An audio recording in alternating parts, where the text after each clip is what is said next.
갈 곳이 없다. 서산으로 넘어간 해가 긴 치맛자락을 하늘에 남겼습니다. 붉은 노을이 하늘에 퍼진 후 어둠이 스멀스멀 상가 건물에 거리에 버스 정류장에 내려앉았습니다. 아직 주머니에 돈은 남아있는데 어디에 써야 할지 생각이 떠오르지 않습니다. 돈이 생기면 하고 싶은 것이 정말 많았습니다. 사 먹고 싶은 것도 많았는데 막상 돈이 생기니까 배가 불러서 더 사 먹을 수도 없습니다. 게다가 자기 돈을 누가 훔쳐갈까 괜히 불안해서 쓸데없이 주머니를 자꾸 손으로 만져보았습니다. 주변이 자기 마음처럼 어두워지니까 가슴이 쿵쿵 뛰었습니다. 내가 돈을 훔쳐간 것을 알면 사람들이 모두 손가락질 할 거야. 그런 생각이 들자 우스스 한기가 돌았습니다. 추웠습니다.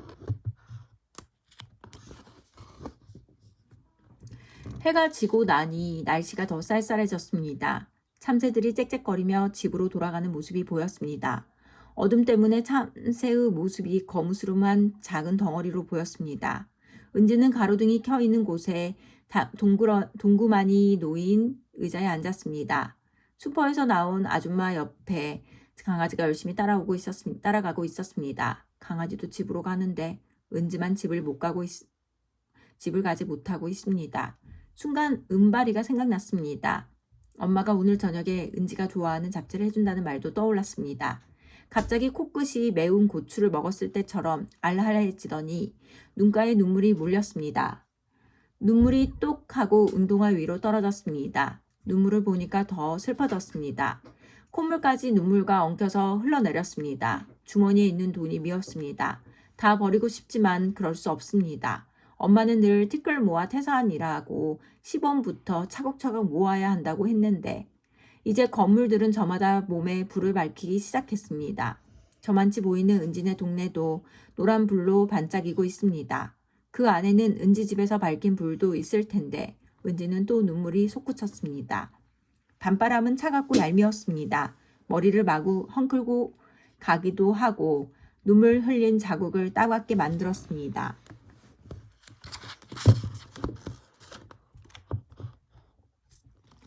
은지야! 누군가 은지를 부르는 소리입니다. 은지는 자리에서 벌떡 일어나 소리 나는 곳을 바라보았습니다. 분명 된장찌개처럼 구수한 엄마의 목소리입니다. 은지는 눈을 크게 뜨고 소리 나는 쪽을 향해 얼른 몸을 돌렸습니다. 연정아! 자기를 부르는 소리가 아닙니다. 어떤 아줌마가 아줌마를 부르는 소리를 잘못 들은 것입니다. 은지는 작은 한숨을 쉬며 의자에 도로 앉았습니다. 또 눈물이 나옵니다. 바지 주머니에 들어있던 돈을 손으로 꽉 쥐어보다가 살그머니 놓았습니다. 휴, 긴 한숨을 쉬었습니다. 은지는 자기도 모르게 의자에서 일어나 집 쪽으로 한 걸음 한 걸음 터덜터덜 걸었습니다. 걷다 보니 어느새 은지네 아파트 앞이었습니다. 은지는 주춤거리다 걸음을 멈추고는 자기 집이 있는 층을 바라보았습니다. 1층, 2층, 3층, 6층, 응? 거기까지 헤아리던 은지 눈이 커다래졌습니다. 은지네 집만 온통 밤바다처럼 어두웠습니다.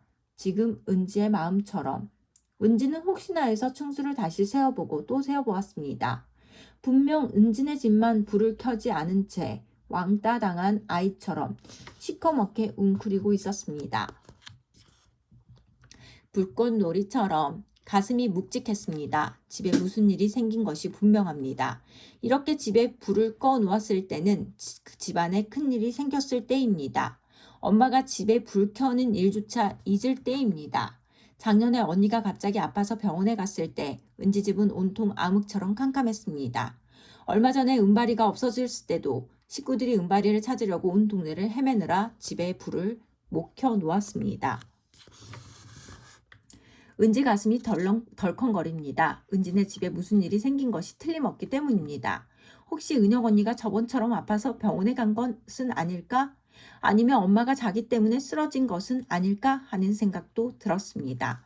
며칠 전에 짝꿍 민경이가 한 말이 떠올랐습니다. 있잖아, 비밀인데 아무한테도 말하지 마.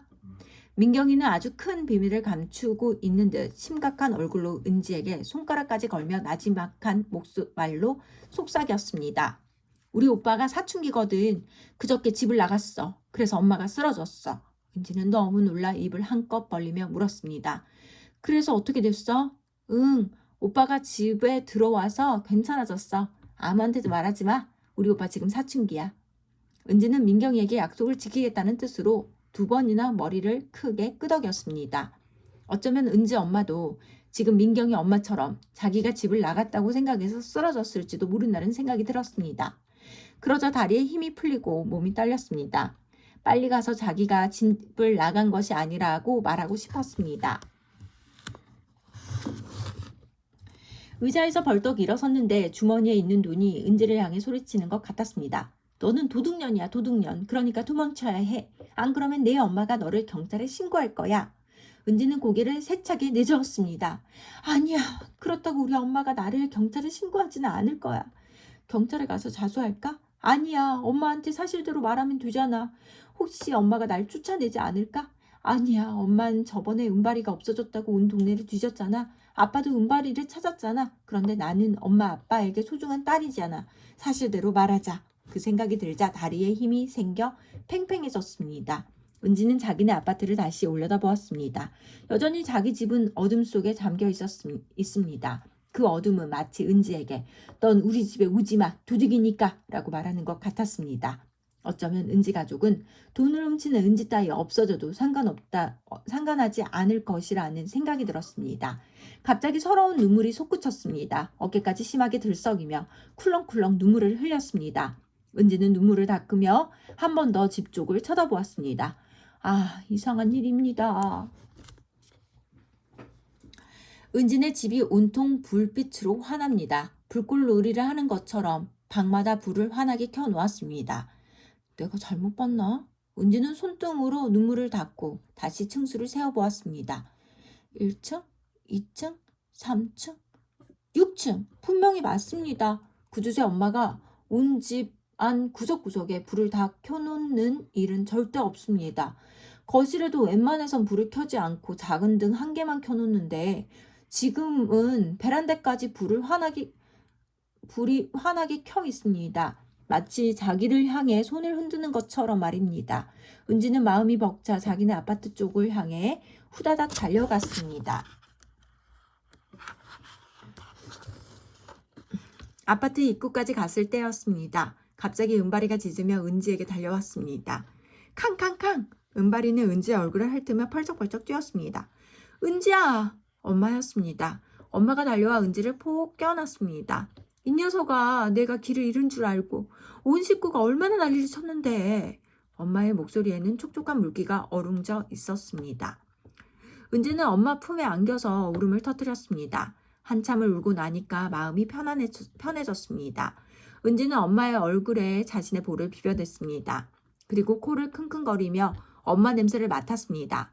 밤바람 냄새와 비누 냄새, 그리고 엄마가 너무 힘들 때 엄마 입에서 나는 한약 냄새 같은 씁쓸한 냄새까지 가슴 깊이 들이마셨습니다. 엄마 뒤에 서 있던 아빠와 은영 언니가 은지 등을 다독였습니다. 은지는 불이 환하게 밝혀진 자기 집을 올려다보며 물었습니다. 엄마, 왜 저렇게 불을 많이 켜놓았어요? 아깐 불을 꺼놓았다가 아빠가 허허 웃으며 말했습니다. 우리 꼬맹이 찾느라 불 켜는 것도 있고 온 동네를 다 돌아다녀서 그렇지. 녀석아, 내가 길을 잃은 줄 알고 우리 집이 여기다 라고 알려주려고 집안에 불을 몽땅 켜놓은 거야. 은지는 멈칫거리다 주머니에서 남은 돈을 꺼내 엄마 손에 꼭 쥐어 주었습니다. 엄마 잘못했어요. 동전이 달빛에 하얗게 빛났습니다. 은지네 식구가 남긴 웃음소리가 아파트 뜰에 한참 동안 맴돌았습니다. 야, 이때